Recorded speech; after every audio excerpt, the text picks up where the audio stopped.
it just makes me more like really treasure every moment even more lah.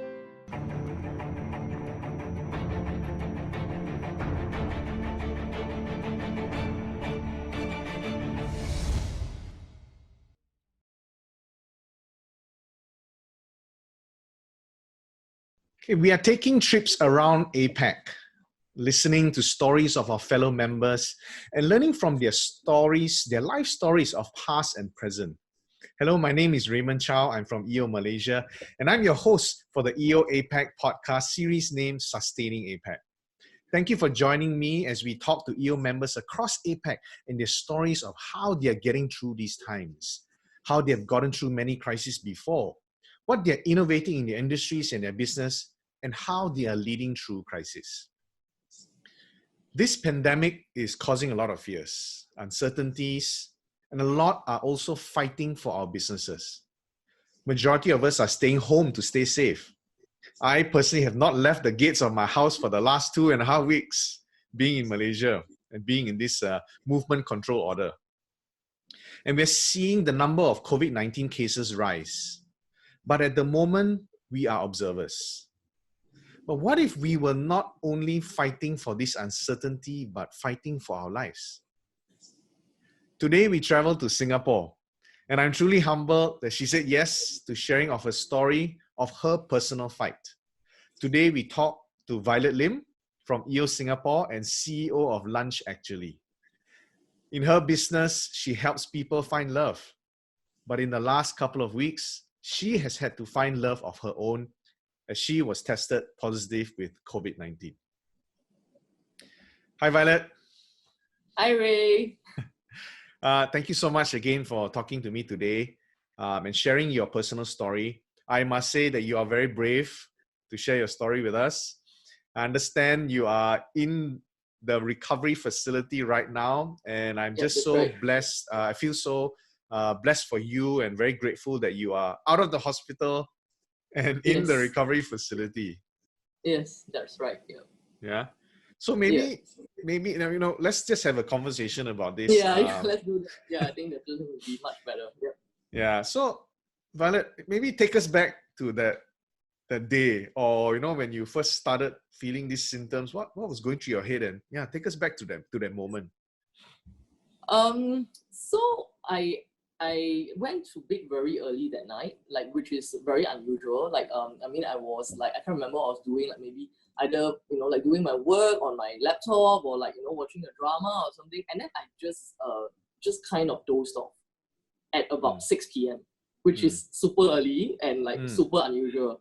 And then after that, I woke up at about 2 a.m. And then I had this throbbing headache, really, really bad headache. And then I felt tightness in my chest. And then, so obviously I decided to go and get a cup of water, from where my water flask is in the room. So, I walked maybe about 5 meters. And then when I went there, get the water, then I just felt a slight difficulty in breathing. So it's not as if you are panting after, a race or something, but it's just something I've never felt before, ever. And it was just very disturbing, obviously, right? Because I've never felt anything like that ever. And then I was then I after I got my water, went back to the bed, and then I was just sitting there, nursing this very, very bad headache. And then I was thinking to myself, oh my goodness, headache, chest tightness, shortness of breath, those COVID-19, sort of. Was that the first thing that came to your head? Yeah, it was because it's not normal. Yeah, it's something that I've never ever felt. Yeah, so I tried my best to go back to sleep. I think I popped 2 Panadols and then went to sleep. So then the next morning, then I discussed with my husband and then I say this doesn't seem normal. I think I better go and see the GP. So he sent me to go and see the GP lah. Yeah, and then and it's a family doctor, so we have known each other for a while. So I shared with her my symptoms. She checked me, like she did the stethoscope and everything. She said your lungs sounds fine, And then I shared with her about my travel history. So at that point, I have been back in Singapore for about like 13 days. Yeah. So I was previously in US lah. Yeah. So since coming back from US, I've been like self-quarantining myself for most times. I mean, I've been out of the house very few times. So so she said like, okay, like, with your travel history and then like with the symptoms I'm hearing, she said, okay, I will write you a letter, and then you just take it to NCID and get screened, because it's like you cannot just walk in and get screened lah. Yeah. So so that's what she did lah. She wrote me the letter, and then NCID is quite nearby to where her clinic was as well. So then my husband drove me again to NCID, and then then once I go to NCID, it's you see people like in PPEs lah, like it's a line, and then like I mean, it wasn't a very long line at all lah, but anyways, then the spots are all marked with like crosses, like black crosses lah, like 1 meter apart. And then while you're in the line, then that's the nurses who are already asking you some preliminary questions lah. I guess it's also to sort out like, should they test you or should they not test you, things like that. Yep. So then after that, then they will sit you down in like a space, like a chair, table, and then I guess in that room there's maybe about 20 to 30 of these tables. Yeah, and each of it is there's a piece of paper, there's a pencil, and then there's a water bottle, and then like nurses will come by and doctors will come by to talk to you, to do like a blood pressure test, to do like a heartbeat monitor, and so the usual test that they do is X-ray and the swab. Okay. Yeah, but I think because like when my husband dropped me, like because he dropped me at the emergency, then like you had to walk quite a distance to the NCID lah. So I was following the signs, walking to the NCID. So actually by the time like I walked there, right, like my heartbeat was quite fast lah. So I think they were like, hey, your heartbeat is very fast. Are you feeling very nervous? Yeah, but anyways, I think maybe because like my heartbeat was quite fast, then they did the ECG for me as well. Okay. But your heartbeat was fast because you were walking fast, or you're just feeling emotionally, a bit... No. I think like usually like when I do exercise, my heartbeat rates quite quickly. Yeah. So I think that anyway, so I got an extra test which is the ECG. Yeah. Okay. So for those that are listening or when watching this podcast and don't know, what is NCID? So if I'm not wrong, it's a National Center for, or is it National Communicable? Okay. I think one word is definitely center. Then infectious disease. Yes. National Center for Infectious Disease. Yeah, that's right. Okay. Yeah. So I want to rewind a little bit, right? You mentioned that suddenly at 6 p.m. you just decided to sleep. You felt tired. No. Was it all of a sudden, or? Yeah. Was it all of a sudden, or so before that you didn't have any flu, nothing? No. Wow. Yeah. So I think, right, the thing is that of course, like we always have been asked to look out for symptoms such as fever, like cough, like sore throat. Yeah. So I never had any of that. So I mean, if like let's say fever, I mean sometimes I felt like a bit warmer than usual, but I mean I've been quite kiasu in that sense. Honestly, like I've been measuring my temperature like 3 times a day. I actually put alarms on my phone, like then I'll be measuring my husband, my kids. So I never went past like 37.3. Yeah. Wow. So that's very, very different from reports that comes back to say that that you are symptomatic, right? And then you will get certain things. Very, very interesting. So I mean, this is like kind of fast forwarding the story a bit.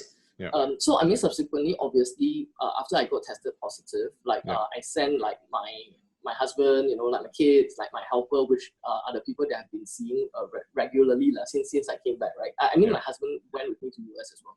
So they all went to get tested. So my husband tested positive. So the scary thing about my husband is that, right, he didn't have any symptoms at all. Wow. Yeah.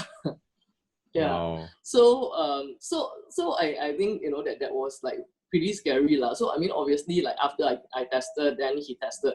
So we were just thinking, it's like, let's say like I never had any symptom, and then he also never had any symptom, and then because like I was already at about day 13 lah. So if like let's say after day 14, then we're like, okay lah, we are okay, right? So then and can go out already lor. Yeah. Wow, my gosh. Yeah, but anyways, so my kids, like they were both tested twice lah. So both times they were tested negative. Yeah, and my helper has been tested negative as well. Yeah. Okay, thank God for that lah. Okay, yes. so then now you got tested. And what is the test? And I know the testing procedure is this swab that goes up your nose, and then they test it and things like that, right?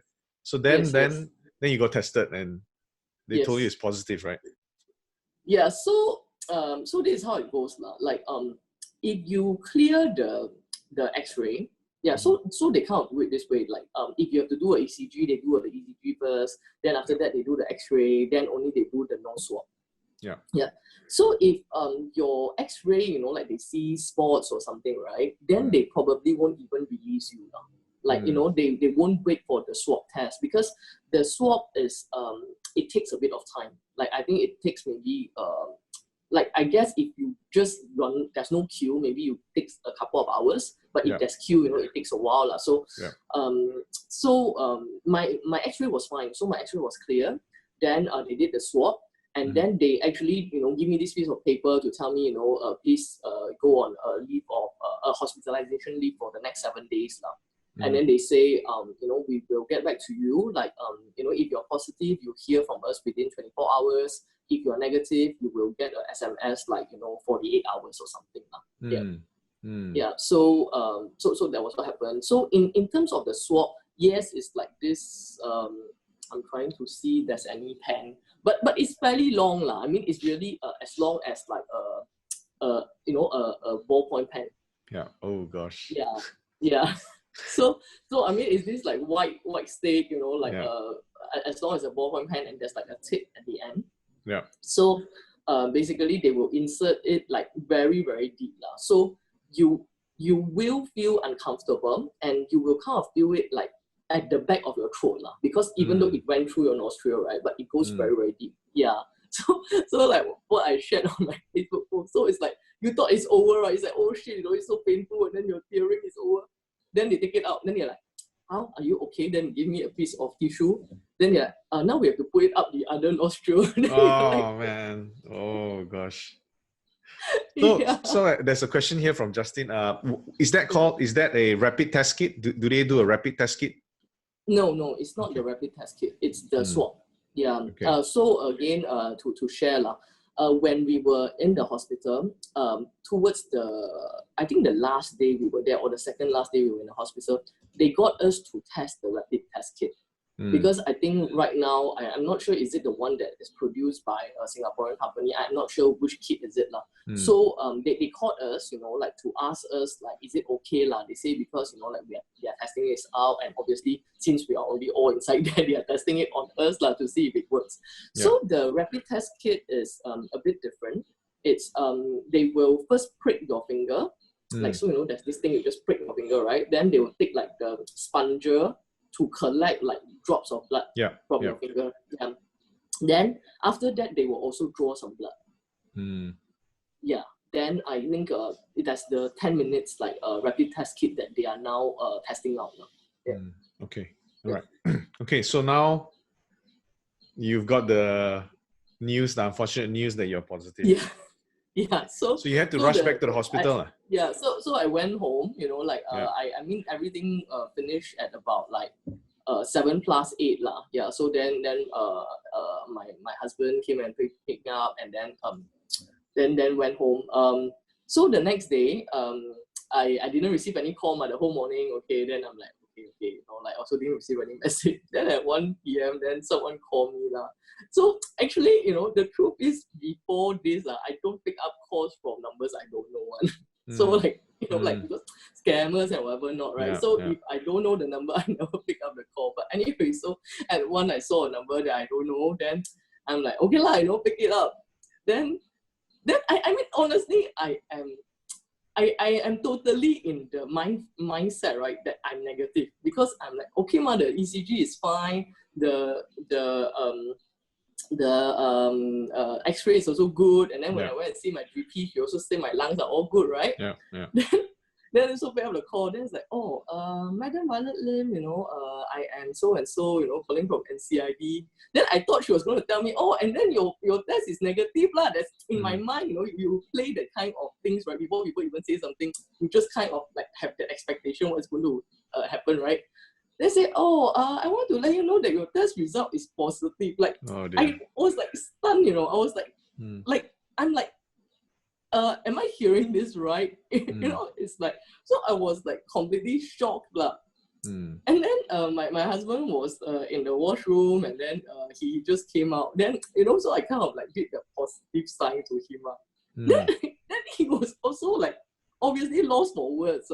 Then I mean on the other hand, then the lady was like, madam, are you there? Are you okay? It's okay one, So I mean, it took me a while to kind of like, kind of, really come to grips with what is happening. Then she was like, okay, like we are going to get an ambulance to get you in 2 hours. Please pack your things and things like that. Okay. So that was on the 25th of March.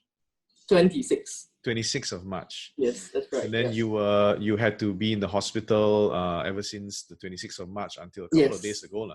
Yes, until the 1st. Yeah. Yeah, so that was about a week? 1 week? Yeah, in the about hospital? a week, yes. Yeah. Yes. Yeah. So during that 1 week, did you go through any more difficulties, or was just being there just for you to recover?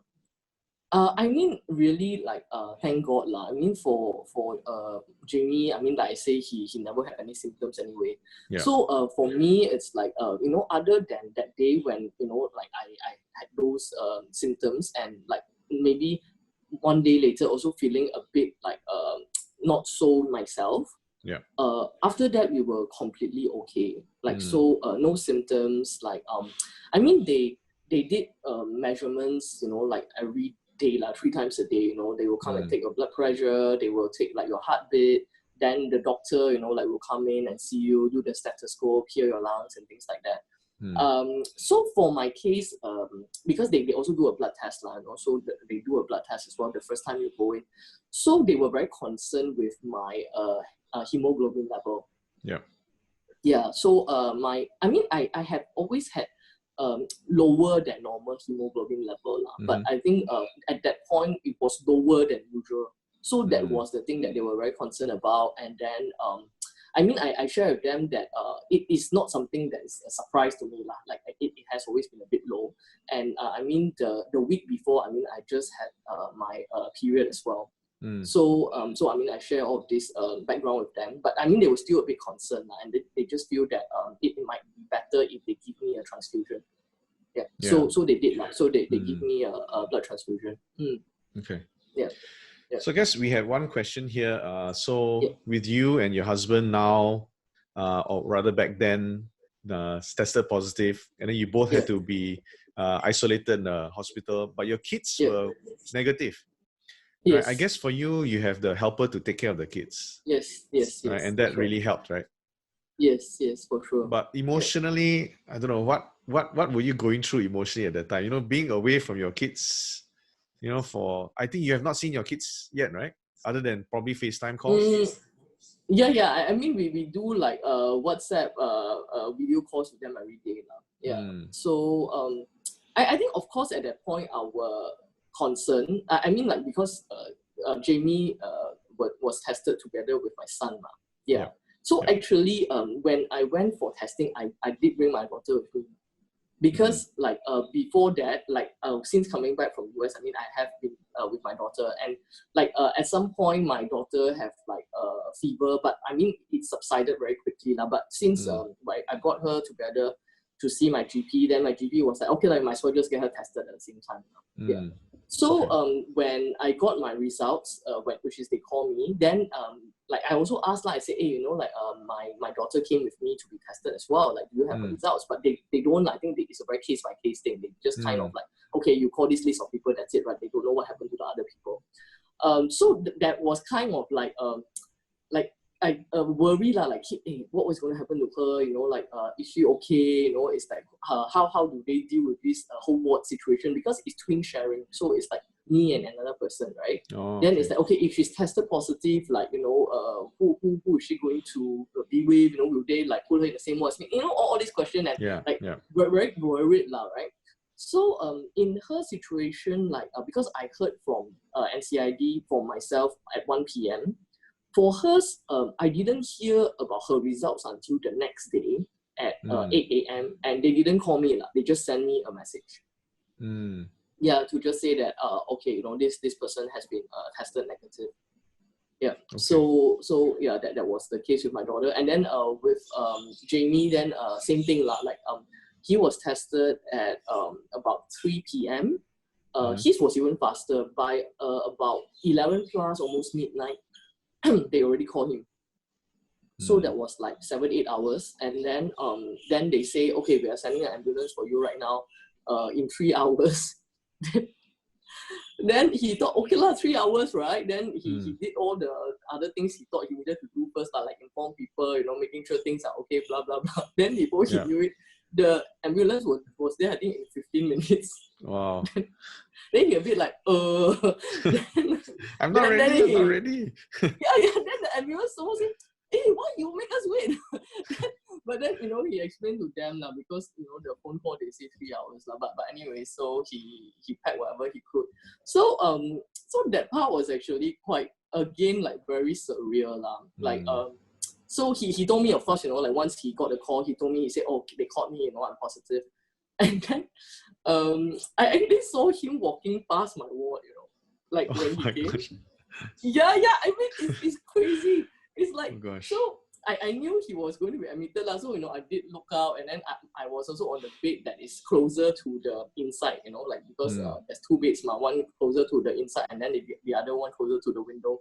So then I did look out, and I see this person, you know, walking past me. He didn't see me because he was very focused, and I think he's so a bit cabra already, right? Like a bit focused, following the person leading him to his ward. So I mean, at that point, it's very weird feeling It's like, you know, like obviously, you know, I'm like, oh my goodness, I really wish I can just like walk out and just hold him, you know, like hug him, whatever, right? But obviously I can't. I'm not supposed to get out my ward. And the ward, it's like it's double door. Okay. Yeah. So it's like, oh, there's a door, and then there's a space, and then there's another door. Yeah. So you know, so seeing him through these like double doors, and then like seeing him walk past me, like, then, you know, at that point I really like understand the feeling of like so near yet so far. Yeah, and it was also at that point that I was just thinking like, oh my goodness, it's like you know, we're going to be here, and then like he's probably going to be a few wards away, but you know, we can't see each other, you know, we can only talk through video. I mean, it was a very strange feeling. Yeah. Wow. It's like I don't mean to sound insensitive, but it's like a Korean drama, right? So you imagine you looking outside at him, and then it's a slow motion of him walking, right? And then you want to go, oh, you know. Then you're like, yeah. Do you know, so there was a question, do you know if what the government would do, or any help the government would do if let's say in your situation you did not have a helper, right, and your kids then are negative? Yeah. Okay. I am not sure. Like, I mean, I would guess that, you know, they probably would, or I think normally people would probably ask for help from their relatives or things like that. Yeah, but I guess the next question is like, what if you're like an expat family, and then, you know, you don't have I'm not sure. I don't know the answer to no problem. Yeah. So then So I'm going to fast forward a little bit. So Yes. you recovered, the doctors passed you. Now you're in the recovery facility, right? Yeah. And how long do you Yeah. need to be in the recovery facility? Okay, so it really depends. So the how it works is like that lah. Like before they send us to the recovery facility, they will test us. And normally, right, because they have their curve lah, you know, they've seen like so many patients, so they know more or less that we will be tested positive lah. Yeah. So so even though we have no symptoms, we are all good. And then since we are still tested positive, right, so they move us to the recovery center. But like let's say you are tested negative. Then they won't move you long. Then they will test you again to see if you are negative, right? So in our case, okay, so now we have been moved.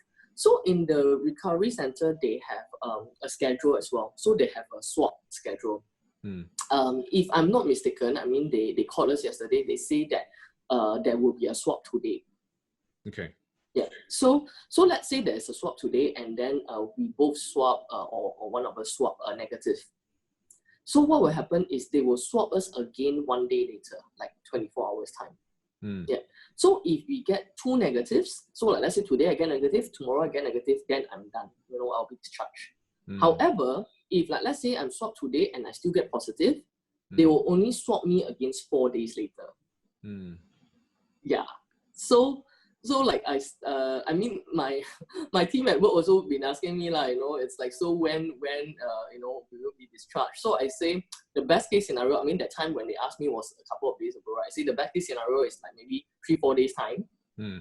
The worst case scenario is like 12-13 days time lah, because you know that means 3 rounds of swab lah, which the doctor did prepare us lah. She said that usually, you know, like it's about 2 to 3 weeks lah. As in not here, as in from day one. From day one. Yeah. Okay lah. Yeah. So, you know, Violet, I've from the longest time I've known you, you always have this amazing smile, right? Getting through this, I don't know. So how do you stay, you know, positive, you know, through your family, through your teams and all that? How do you keep it up? Yeah. I mean, honestly, like people around me have really been amazing lah. So because, you know, like of course I mean, you know, like that's the power of EO lah, you know, like even though everybody is watching is EO, but I mean it's really the power of EO. Like my EO family, you know, my forum lah, is obviously one of the first to know about it. You know, it's like after my family members, you know, like my EO like forum mates are the first to know about it. Same thing with like Jamie's forum mates as well. So he's in a spousal forum. Yeah. So I mean everybody just been really rallying around us, like supporting us, you know. It's like you know, like even, you know, calling us, you know, like calling us for like prayer meetings, like, or just, you know, calling us to ask how are we. Just I mean we feel so supported, so loved, you know. And then for myself, I think my mindset is always like whatever it is, right? Like it's either I deal with it with a smile or I deal with it like, you know, like negatively lah. Yeah. So I mean, of course I do like I'm thinking like, oh my goodness, it's like this is so crazy, right? Like what are the chances? You know, like so people who heard about it, they are like, hey, you're the first person I know personally that had COVID. You know what I mean? Like so a lot of people like have been saying that to me. So that's why it's like, what are the chances? And then I'm also thinking like, hey, how come I got it, right? In that sense. But I mean, I just trust that, you know, there is a reason. I'm not sure what the reason is, you know, that there is a reason why I got it. And I just want to, you know, just take this opportunity to like, you know, maybe, you know, just take some time to reflect, to like reset, to even, you know, just spending time with Jamie. So I think, again, we didn't manage to cover this. Our hospital was very, very understanding. So, you know, once Jamie came in, you know, at first he was with another roommate. I was with another roommate. So, like, I was with a female roommate, a male roommate.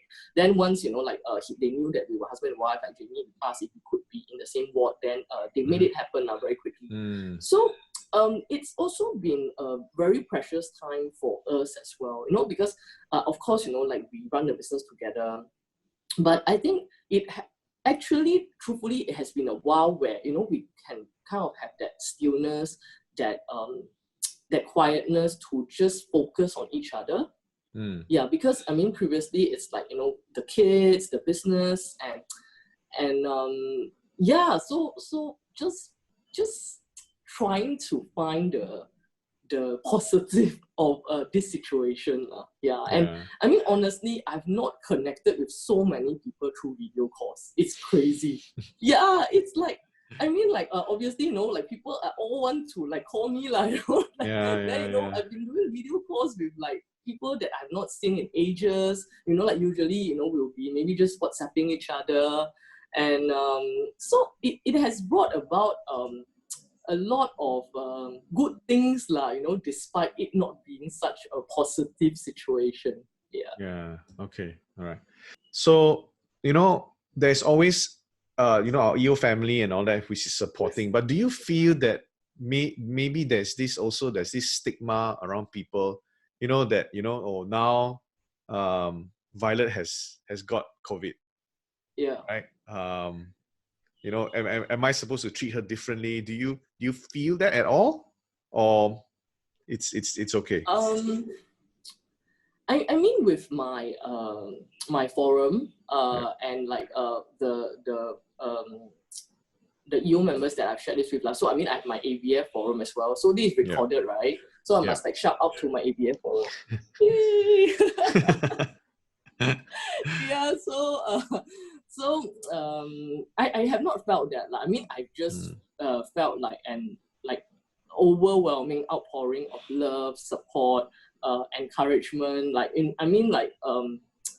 people just have been supporting me in like different ways. Like I mean, unfortunately, like my whole household is in lockdown, right? So they are on quarantine. Like one of my foreign mates, you know, like I asked her, like, needed to order groceries. So like, you know, I would like usually just go online lah. But obviously in these times you cannot get a slot at all.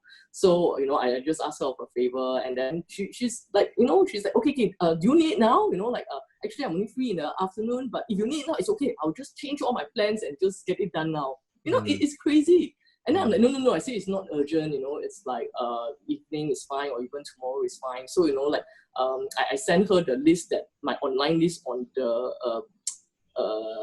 the grocery list lah. So, you know, because I couldn't get a delivery, so it was easy, you know, I just like kind of screenshot for it for her.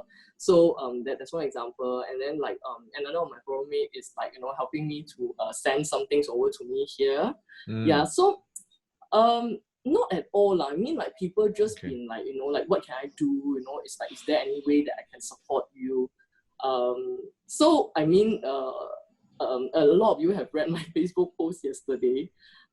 So now it's kind of like in the open. I don't know. I'm not sure, like, maybe EO members out of my you know, forum family, how is it going to be? But I just think trusting the EO spirit, right? Like it's been crazy. Like, I mean, I have been very overwhelmed, honestly, after the post went out. I mean, I wrote it is really more to like share with people I know, like what has happened to me, because I got a bit tired of like people asking me about things, and where are you? And I'm like, you know, what am I going to say, right? So I just thought, okay, like, you know, let's just come clean, share my experience, and maybe, you know, people might find it useful lah. So I mean, people really have been like messaging me, calling me. Like last night itself, like people just call me, you know, like it's so unusual. Like people don't call anymore right nowadays. They just call, they don't even message. You're like, oh my goodness, what happened to you? So your post had almost 700 comments. I know it's just been like absolutely crazy. So I mean, friends that I've not seen like in 20-30 years, you know, they are like messaging me, you know, things like that. I don't know. I mean, maybe you ask me like in another week or two time, I let you know if like I feel in any way treated differently. But currently, what I feel is just overwhelming, like support, love, and encouragement.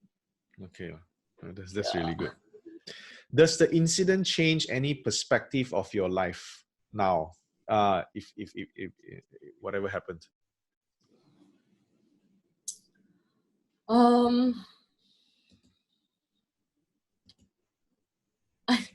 I think like it just it just makes me more really treasure every moment even more lah. Because I mean, obviously I am the 80%. 80% meaning people who's like very mild symptoms and like perfectly fine after that.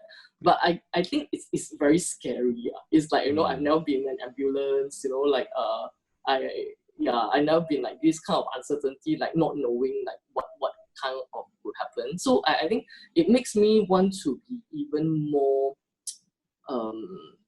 more, what is the word that Warren Rushton always use? More intentional about my life. Yes, that's right. Yeah.